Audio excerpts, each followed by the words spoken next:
Yo guys, TechTuber here, back again with another video, and this time around we take a look at 10 tips and tricks for the Galaxy S8 and Galaxy S8 Plus.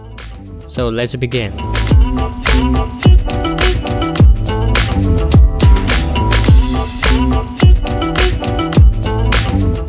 So the first tip is to expand the content on the screen to the entire display. Now thanks to that tall display and unusual aspect ratio, the content on the screen does not cover the entire screen. Instead, you will see some black bars on the either sides of the display when playing games or watching videos. So to fix that, you get an icon on the right hand side of the display when consuming content. So if you press that, the video will expand over to the entire screen. It will sure crop some of the content from the sides, but still that way you can have an immersive experience when consuming content. The next tip is for the navigation bars.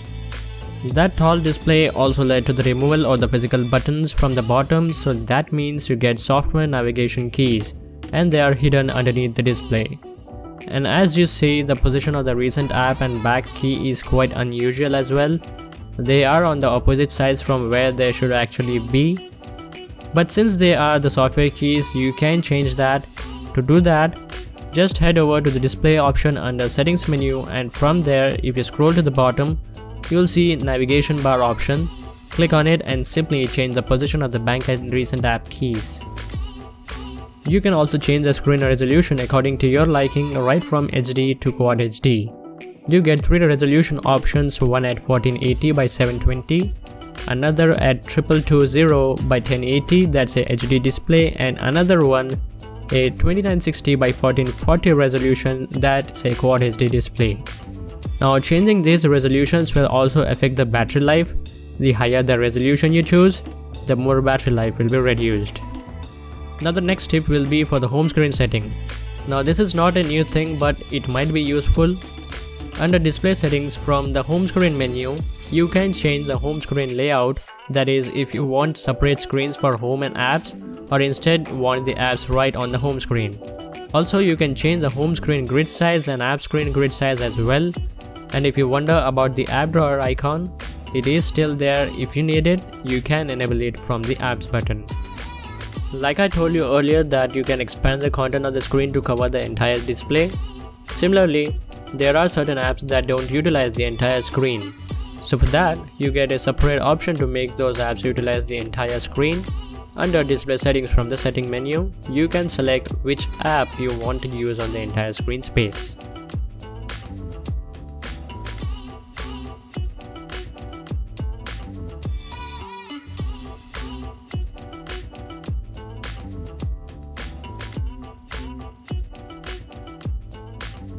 The display on the Galaxy S8 and Galaxy S8 Plus are already gorgeous, none can complain in that aspect. But if you are still not satisfied with the display quality, you can also enhance it. For that, under advanced settings you get an option called Video Enhancer, which will basically boost up the brightness, contrast and saturation, making the colors look vivid. And the apps that support it are the stock video player, Google Play Movies, YouTube and other video streaming apps as well. My next tip would be for the game launcher. Now if you have some crazy amount of apps and games installed on a phone and suddenly you want to play a game but keep scrolling through, to eliminate that waste of time and to give you an instant access to the games installed on a phone, you get an option called Game Launcher. And what it does is it will arrange all the games installed in one place for you to select from through the Game Launcher icon. The Galaxy S8 and the Galaxy S8 Plus are one huge devices, and that might not be an issue for people with large hands, but if you have medium or small hands, then reaching the entire screen would be a pain. So to fix that, you can simply use one hand mode by enabling it from the advanced features setting. You can either swipe diagonally from the bottom or tap the home button thrice to switch to one hand mode. And when you're done, simply tap outside the reduced screen and you're back to normal. Another trick is a finger sensor gesture.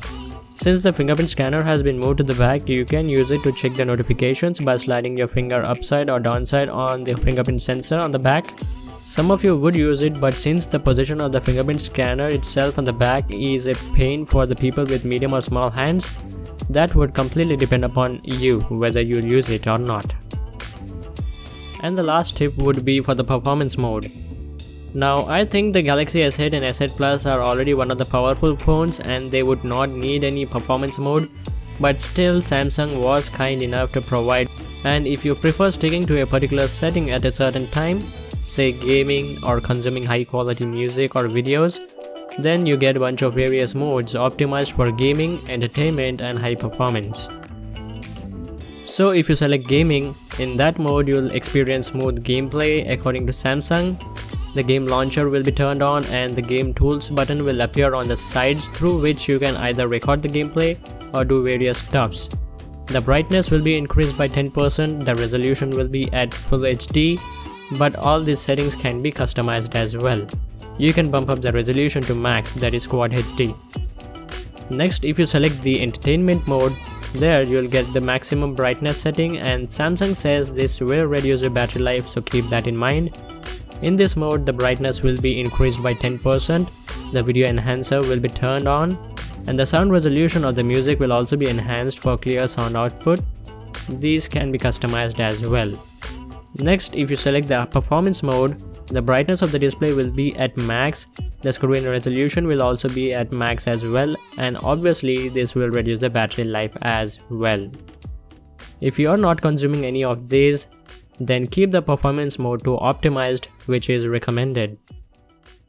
So folks, that was it for the video. If you found the video helpful, make sure to hit that like button and subscribe to TechTuber for more quality tech videos. With that being said, I am TechTuber and I'm signing out. I'll see you guys in my next video. You guys have a great day.